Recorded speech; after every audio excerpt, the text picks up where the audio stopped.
মাত্র 2টি ডিম দিয়ে মজাদার একটি রেসিপি করব। তো চলেন আপনাদের সাথে শেয়ার করি আমি কী কী নিচ্ছি। এখানে 2টি বেগুন, 2টি মাঝারি সাইজের আলু আর 2টি ডিম। প্রথমে আমি ডিমটা ভাজার জন্য ডিমটাকে গোলায় নিব। এখানে দিয়ে দিয়েছি পেঁয়াজ কুচি, মরিচের গুঁড়ো আর কাঁচামরিচ কুচি। আমরা যেভাবে সচরাচর ডিম ভেজে খাই ওইভাবেই আমি ডিমটাকে ভেজে নিব। তো আমি এখানে 2টো হাঁসের ডিম নিচ্ছি, আপনারা চাইলে মুরগির ডিম দিয়েও করতে পারেন। আর এই রেসিপিটা এতটাই মজার হয়, একটা তরকারি থাকলে আর কিছুই লাগবে না। অনেক সময় আমাদের বাসায় মাংস থাকে না, তখন হচ্ছে এই রেসিপিটা করা যায়।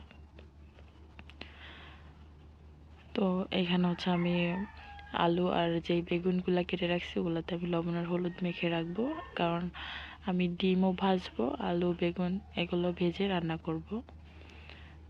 তো আপনারা যারা এই রেসিপিটা খাইছেন তারা তো খাইছেন, আর যারা খাননি তারা একবার ট্রাই করবেন, দেখবেন যে অনেক মজা। অনেক সময় দেখা যায় যে আমাদের কাছে 2টো বেগুন থাকে বা 2টো আলু থাকে, শুধু আলু দিয়েও করা যায় রেসিপিটা। তো প্রথমে হচ্ছে আমি ডিমটা ভেজে নেব।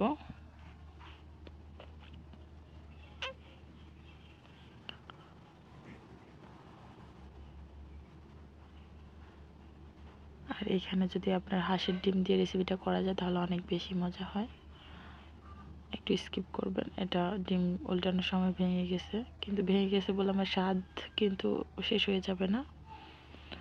তো পরপর হচ্ছে আমি আলুগুলা দিয়ে দিছি, ডিমগুলো তুলে আলুগুলো একটু ভেজে নিব, 2 সাইড একটু ওপিট ওপিট করে ভেজে নিব। আমার রেসিপি যদি ভালো লেগে থাকে আমার চ্যানেলটা সাবস্ক্রাইব করে পাশে থাকার অনুরোধ রইল। আর যারা সাবস্ক্রাইব করছেন তাদেরকে অসংখ্য ধন্যবাদ আমার পাশে থাকার জন্য। তারপর হচ্ছে আমি বেগুনগুলো ভেজে নিব, এক এক করে সবগুলো উপকরণ আমি ভেজে নিব।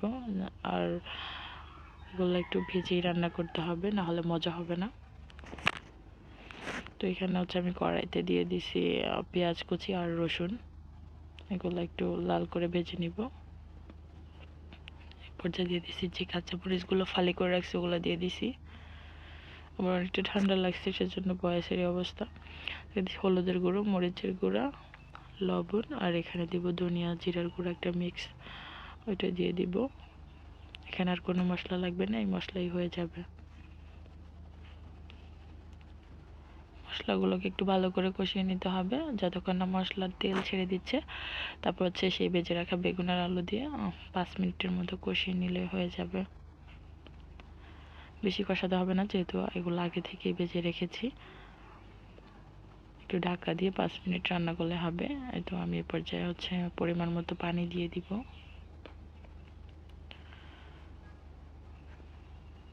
দিয়ে